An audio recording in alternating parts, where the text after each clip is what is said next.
bienvenue dans cette nouvelle vidéo parlant de vecteurs. Aujourd'hui, nous allons voir comment additionner deux vecteurs et qu'est-ce qui se passe au niveau de leurs normes et de leurs composantes. Prenons comme exemple nos deux vecteurs A et B et nous allons créer un vecteur C qui est égal à leur somme. Pour construire ce vecteur C, nous devons faire correspondre l'origine d'un vecteur avec l'extrémité de l'autre vecteur.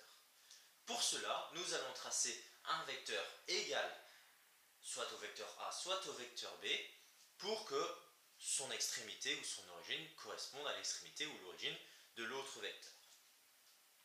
Ici, je vais tracer un vecteur égal à mon vecteur B, mais dont l'origine passe par l'extrémité de mon vecteur A.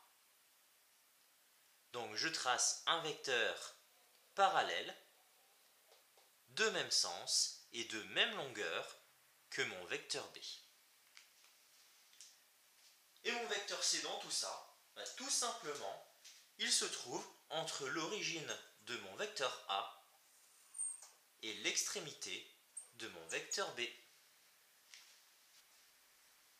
Au niveau des composantes maintenant, imaginons nous avons deux vecteurs avec leurs composantes et justement nous additionnons ces deux vecteurs.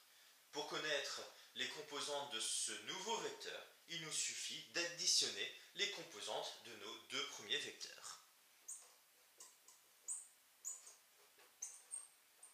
Et nous avons ainsi les composantes de notre vecteur somme.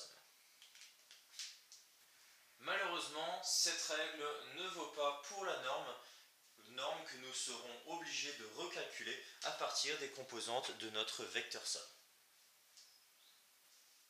Merci de ton attention et à bientôt pour une nouvelle vidéo de maths.